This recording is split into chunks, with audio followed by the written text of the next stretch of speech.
What's going on, everybody? I'm Mr. T-Sean, and welcome to Talks with T-Sean, the show where we dive into real conversation, real journeys, and real impact. Today, I'm joined by a special guest who's been known as a man of many talents. He's always had the people's vote when it comes to being a leader and has a strong mindset to achieve greater than he can imagine. He might even possibly save your child's life one day with aspirations of becoming a pediatrician. Join me as we sit down with FSU's very own Mr. Junior, Mekhi Spriggs. How you doing today, Mekhi? I'm good, man. How are you? I'm good. That was quite the introduction, bro. I was not expecting that. Hey, I appreciate it. That's the whole point, you know what I'm saying? We want to uplift and, you know, make sure our guest is at the utmost comfortability. Yes, sir, for sure. But I actually want to talk about that. How is, the process of becoming Mr. Junior? Because I've noticed that you was Mr. Freshman, Mr. Sophomore, and now currently Mr. Junior. Was there when you came to FSU, was that always in the mindset that you wanted to be front and center, or? No. So it's actually funny. It was the exact opposite though. So in high school, I was always involved. I went to a predominantly white school, so I was kind of it was only 4 or 5 black guys in my class, and I was the one that was always called on, me and my homeboy Scott.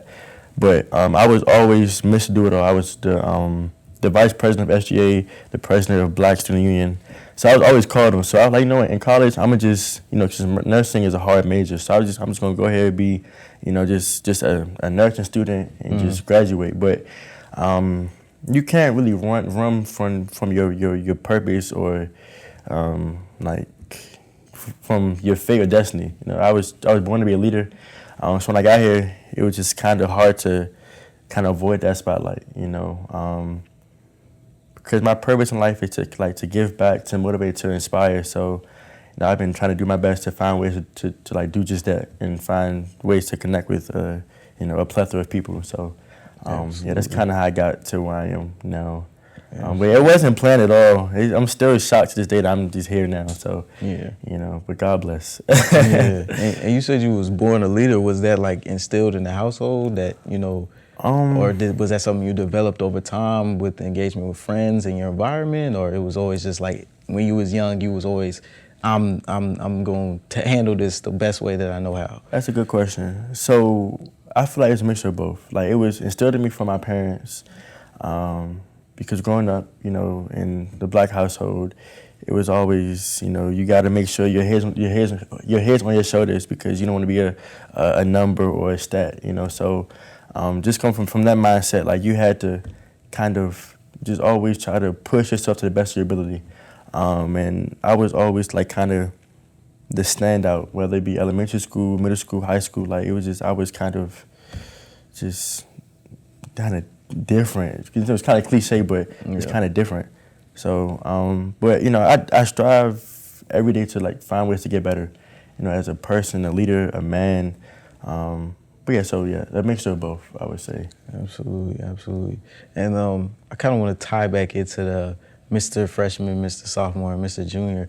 How was there any doubt in your mind that it was this is gonna be something that I'm setting my nervousness, because I know running for those things, you got to do campaign, you got to tabling, you got to get everybody's vote. Was there any fear, or was it just that feeling that you was okay, I could do this? So I'll be so transparent. My first time, Mr. Freshman, I was a little nervous, only because, it's college. This is my first year. I'm from Maryland, so this is my first year away from home. With a different group of people, just trying to make sure I put my best foot forward. But the hardest part was the campaign. But then again, just not being afraid to put yourself out there. My freshman year, even at orientation, I was always, "Hey, how you doing? My name is Mekhi, X, Y, and Z, woo. Just doing my best to kind of meet new people. But it wasn't. As the years, as I progressed through Mr. Sophomore, it got a little easier, because it's kind of the back of my hand now. But I always want to work on getting better with public speaking or with speeches and whatnot. But as I've gotten, it's kind of better for sure. Yeah. And I believe you said you did something with SGA, correct, as well when you was a freshman? Yes. Yes, I was. It kind of tied into Mr. Freshman at the time. At the time, Royal Court and SGA were like kind of one and the same. Yes, I was a senator my freshman year, my freshman and sophomore year. This was my first year not being an SGA. Oh, but yeah. Okay. But now you on the Royal Court though, so it's kind of like, yeah. you know what I'm saying? So Yeah. completely understand. And also, you mentioned your aspirations of becoming a pediatric nurse. Was that always something that you just wanted to grow up, or was it like friends around you that, you know, they always had some type of injury and you was like, oh, I got this, or it was just a dream? It's actually funny. Like my homeboy growing up always had a broken arm, but on a serious note, like I always knew I wanted to help people in some capacity. At one point, I wanted to be a teacher, but I could never see myself in the classroom per se. At least not as an adult. But my mom was in the medical field at one point in time, and I always had that exposure. But I have a passion for science, passion for kids, so why not put everything together, you know? But yeah, I've always had a passion for helping people, so. I would say at first I wanted to become a pediatrician, but then, you know, kudos to all the doctors out there, but I can't be in school my whole life. That's just, that wasn't the route that I wanted to be. So, you know, I'm like nursing. I can do kind of the same things, if not more than a doctor, and only be in school for 4 years, you know, so, so it's always been in my mind in some capacity to work with kids growing up. Yeah, and I understand that the nursing program is no walk in the park. It's not, man. It's very competitive, man. Like, out of 50 people, it's only 4 guys. Well, 2 guys now. Wow. So, yeah, it's different, man. Yeah. But we here. We gonna make it through. Yeah. Yeah, man. I believe in you. Yeah, I appreciate it, man. Yeah, you said you wanted to be a teacher at one point as well. And was that because you said in high school that you was also the SGA, part of the SGA, and was you a class president as well? Yeah, so I was the vice president of the entire school. So like, yeah. Yeah, so that's a big deal because you said you went to a predominantly white school. So, I mean, I'm sure that had a lot of attention already, you know, setting you up for your college years. And I feel like I got the best of both worlds. Absolutely. Because I'm sure that opens up a whole lot of different perspectives. So you was kind of like the popular kid in school, or like the class clown, or just something like yeah, I get something you. Like that. I get you. And with the back to the nursing program, actually. You said it takes about 4 years to get to. So the way it works here, so you'll take 2 years as a pre-nursing major. So you take all your basic math, your sciences, your Englishes, and then you have 2 more years, like when you're actually in the program. So this is like you're actually in the hospital taking classes and whatnot. So yeah. And with the pediatric nurse, because pediatric nurses, they don't, like, you can't make your own profession. You work with the doctor, correct? Correct. And that's the people that be hitting like the elbows and the knees and all that type of stuff. Yeah. Got you. Yeah. And man, I can't believe I'm drawing a blank right now, but it was as you're on Royal Court, I believe, dang it, what was that other thing? You had also recently crossed as well. Yes. Yeah, and what was that? You know, that moment to be, because they also engage in leadership as well. So how was that? Was it like surreal? Was it like, you know, that moment to have, you know, that moment of leadership and having such a big name, such a big fraternity? Because I'm sure it's one of the oldest ones, correct? It's the oldest. Yes, it's the oldest black. Yes, sir. Yeah, can you expound on that a little bit? I would say it was a surreal feeling only because, you know, first, I'm the first in my family to become Greek, you know, or my immediate family. I have an aunt who's a Delta, but, you know, it's like I'm creating my own legacy. But this was a great opportunity. You know, I'm always looking to like better myself, and this was definitely something to like enhance me. You know, enhance myself. I can give back to people. You know, we do a lot of service. You know, in the community, and that's who I am. I'm a servant leader. So, yeah, I feel like my purpose is to serve people. You know, because you got to remain humble, because like at any moment that could be you. Like that could be you. So you know, always remain humble. If you see someone struggling, help them out. Like even if it's not a lot of help, just still find a way to help. Yeah. You know, but it was a great feeling. Like probate day was just like if I could do it again, I would. Oh, wow. If I could do it again, I would. But yeah, it was a great feeling. Yeah. That's great to hear. I love to hear that for you, man. And I, for one, have been a fan of CEA leadership because I remember I told you one time that you had inspired me. Yeah, that's love, bro. I appreciate it. Yeah, with your, because like I said, I'm sure becoming Mr. Freshman, Mr. Sophomore, Mr. Junior, then also pledging, then also being in the nursing program can really be a lot for one person. Yeah. And was there ever like a moment that you just had to take it in and be like, this is something like I'm really doing this, or was it always just on to the next, on to the next, on to the next?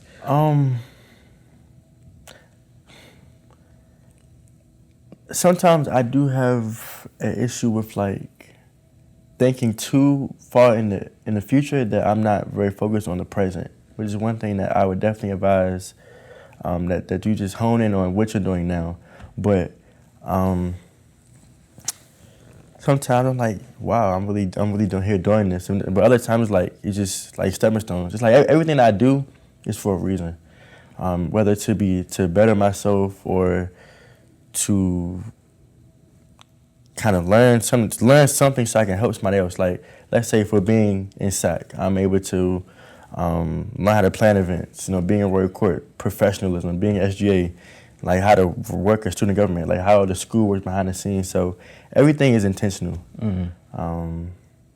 But sometimes, I have to work on applauding myself because, like you said, some could see the things that I'm involved in, the things that I do as stressful, but to me, I see it as just things I'm just supposed to do. Okay. And things that I enjoy doing, and I'm gonna keep doing it until the wheels fall off. So yeah.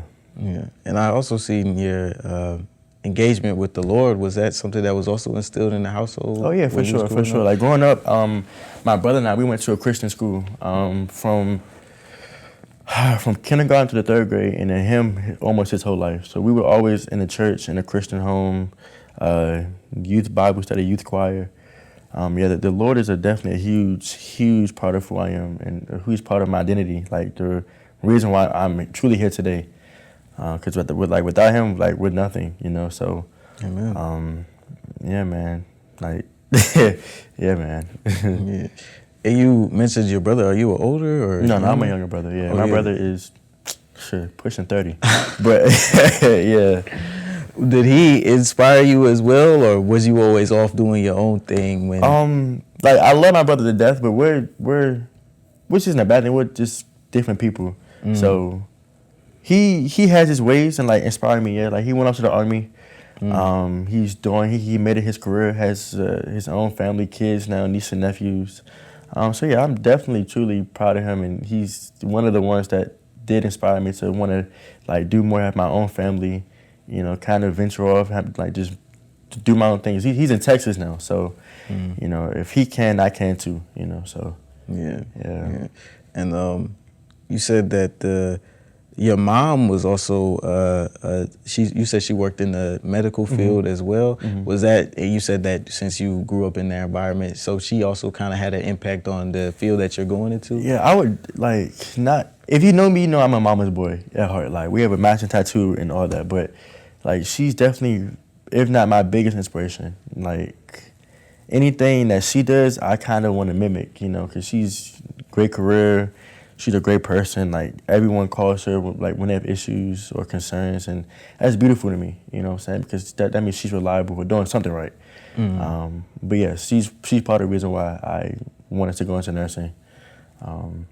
Yeah, that's real inspirational, man. And I'm glad that you shared that, you a mama's boy, because, not a lot of mama's boys want to admit that they're mama's boy. It's not embarrassing, bro. Like your mama, bro, like your mama has you. So Exactly. Yeah, like she's like my sister, man. Like, and that's so weird to say. Like, most people wouldn't discuss anything crazy with their mom, but my mom, like, I can tell her anything. Like if I robbed the bank, hey mom, I just robbed the bank, man. You know what I'm saying? So, yeah. I'm definitely blessed to have that kind of bond with my mom for sure. That's always a great relationship, yeah.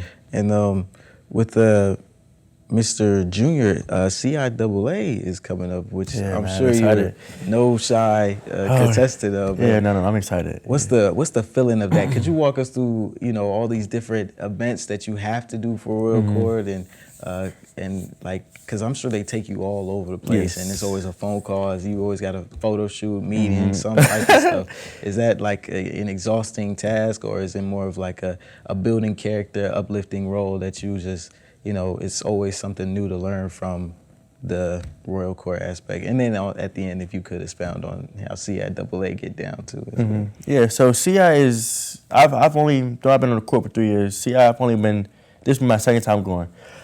CI is a amazing time to just cheer on your school, man. Like, if you know me, I'm big on Bronco pride, Bronco spirit. So you have a career expo, where you have a bunch of like Fortune 500 companies. You can give out your resumes, have interviews, get hired on the spot. Development. You have fan festivals where you can get free gear. There's a Battle of the Bands. There's a Greek step show. You have, I think the cheerleaders perform as well, and of course you got the men's and women's basketball, which is like the women's team is phenomenal, the men's team phenomenal. Like we've gone to CI since I've been here, which is a beautiful thing. Like most schools can't say that, most schools can't say, oh yeah, we won CI 3-4 years in a row. It's definitely an honor. But outside of the Royal Court, CI is just fun. Like being back home or being in Maryland. I got to spend time with some family last year, 2 years ago. This is a beautiful environment to kind of see the other side of people. Like, we're not. I'm Mr. Junior, but I'm also Mekhi. You know what I'm saying? So, just being able to have like that duality type of thing. So, I would definitely encourage anyone who hasn't gone to go at least one time. Yeah, I will always say go at least one time just to experience it. Like, yes, you have your early mornings, your late nights, but at the end of the day, you're having fun. You're meeting new people, like people that I thought I would never talk to. Like we're now best friends, or we're now like great friends, or at least associates because of my trip my freshman year. Like I have so many memories from there. Like even from other schools. Like you meet so many different HBCU kings and queens there. There's a Mr. and Miss CIAA, which I hopefully would be a part of myself next year. Okay. But yeah. And you said that you also Mr. Junior, but you're also Mekhi. How do you separate all of these different compartments with the nursing and the leadership and being yourself? Or is it like because I know it has to be a tiring task. I just saying it, just all the accomplishments, it's an exhausting list to read down. I appreciate it. That's love. It's so many examples of how you have proven over and over and over that, dreams and goals can be achieved if you put the work in. So how do you separate each department from, without driving yourself insane, per se? I mean, first and foremost, anything that you want or that's worth having, you'll make it happen. Some people think that I might be burnt out or tired, which is yes, but we're human. But back to your question, how do I balance the two? I would say time and place, Like, if you know me, I love to have fun. I love to goof around, play. But when I'm in the suit, yes, I can still play, but at the end of the day, I represent the school. When I'm out the suit, you're like, I'm always laughing, always playing. It just all depends where I'm at, the scenery. Like, I wouldn't be on top of a table in front of the chancellor, Maybe Mekhi would, but Mr. Junior, no, Yeah. So it's all about just having that self-control, that restraint, that discipline. But like I said, anything that you want or that's worth having, you'll go for it. Like, you'll make it happen. You'll fit it into your schedule. You'll have long nights, early mornings, because at the end of the day, you're doing it for yourself, your family, your friends. So just always, it all ties back to your why, like why you're doing something. Like, even whether it be crossings, joining all these orgs, like, are you doing it for yourself, like for the clout of it all, the fame, or are you doing it to better yourself and other people? Like showing them that they too can do what you can and better or more. You know what I'm saying? So, like, just go for it. Like once you get your foot out there, you just go for it. Absolutely. You know, and like I said, if you want it, you'll make it happen. Mm. You know? Yeah, I like how you brought up you got to find your why. Yeah. How long did it take you to find your why? If I'm being honest, it was relatively like fast for me. Like I said, like my why or my telos or my purpose, like my end goal is to give back to the world. Because the world deserves more better people. Because this is it's a great world, but it's a cruel world at that. You know, so I just feel like the world deserves like better people. You know, better, kind-hearted people. And I'm human. I make mistakes. You know, I have my downfalls, like my shortcomings. But you know, I try. You know, I show up each and every day, whether it be 10% or 100%. I still show up. But it didn't take that long to find my why, because I've always like kind of had that spark in me. But to make it like really truly concrete, it didn't really become concrete until maybe my sophomore, junior year of high school. But yeah, I understand. But then again, like finding your why, you don't have to know it right now because like we're still young. We still have more efforts to make. We have more mistakes to make. You know what I'm saying? So if you don't have your why, like just because I do, don't mean you have to have it. You know what I'm saying? Like you aren't gonna know it like that. It takes time, prayer, reflecting, late nights just by yourself, just thinking about like why am I here? Like why was I created? You know what I'm saying? You don't want to ever just wake up and just be like, just live life, go to sleep, live life. Like just make it intentional. Yeah. You know, like you want to leave this world with something, or give people something to remember you by. You know what I'm saying? So. Yeah, and I'm also glad that you brought that up as well, because you know there's plenty of people that's out there that haven't found their why, so then they stay stagnant. They're not doing anything until something just comes to them, or they have a feeling that's like, okay, maybe I should, until it's too late. And you don't want to stay stagnant or compare yourself. Like that's two middle grounds. Like you don't want to shy away from when it comes to find out like your why. Like comparison and being stagnant. That's not good. Have you ever had a trouble with comparison? Or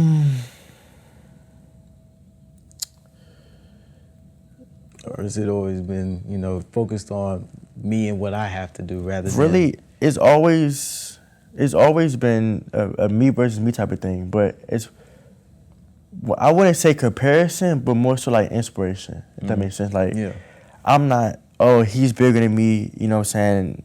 But I'm saying he's bigger than me. How can I get there? You know what I'm saying? I'm not beating myself up because I'm not as big as he is. Like in the gym, like just because my homeboy can lift 1,000 pounds and I can lift 100, I'm not saying, I'm saying one day I can get there. You know what I'm saying? I'm not trying to downplay myself because 100 for me is, you know what I'm saying? I'm doing something. But you know, because you don't ever want to compare yourself because you were put in this world as you. Like, I'm Mekhi, you're Sean. There's only one you, only one me. So what's the need to compare? Yeah. Like we're two different people, two different mindsets. We might have similarities, but there's no need to compare. You know? Absolutely. And what's a piece of advice you would give to the people that might be, you know, a little shy? Because like you said, you've been instilled to be a leader, and you grew up around it your whole life. And there's plenty of people that could be great leaders, but they just don't have that push forward to get out there and open up their mouth and do that public speech, or because there's plenty of people that are good artists, there's good writers, but they're like, if I put this work out there, what if? Is there anything you have to say about that? And with people that are with that, you don't ever want to have what ifs. Like you don't want to have you don't ever want to have any regrets. So my thing is, I would just you don't know until you try. Like just get out, just put out one foot first. Like it's baby steps, you know. Nothing will. It takes practice, right?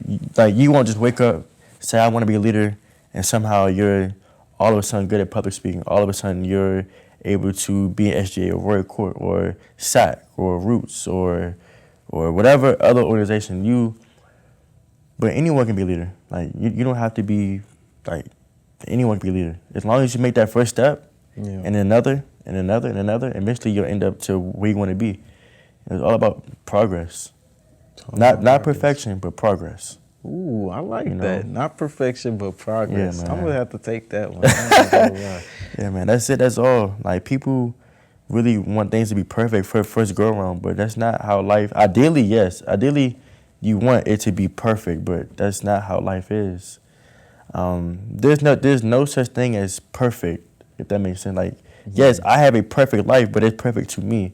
Let's say we were to switch, you might not think my life is perfect, but you know, there's perfect. The idea of something to be perfect doesn't exist to me. Yeah. You know what I'm saying? Because like, what is perfect? That's subjective, you know. Absolutely. So again, just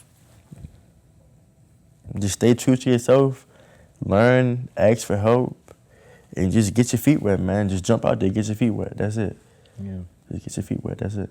Yeah. Have there ever been like a moment where you had to humble yourself? Because I'm sure there's been times where people come up to you, I'm sure often, and they acknowledge you, and it makes you, feel like the center of attention. Is there ever a moment where you had to be like, well, I'm still Mekhi at the end of the day? Yes. Because like I said before, like one thing that, the reason why I'm so humble, at least to me, is because when God gives you something, he could take it from you as well. Yeah. So you don't ever want to let that get to your head. Like there's a difference between being confident and being arrogant. I never want to come off or be perceived as arrogant.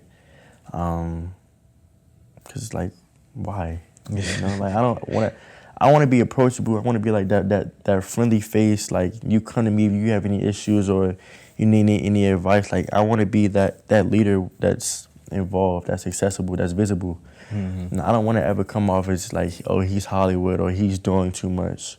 Yeah. I'm a regular student. I put my pants on the same way you do. I put my shirt on the same way you do. Like we're all one and the same. I just so happen to be just involved. Yeah. I'm a regular student. The person that got their feet wet. Exactly. I got it. Exactly. Yeah. Like I made that first step and here I am. Absolutely. But yeah.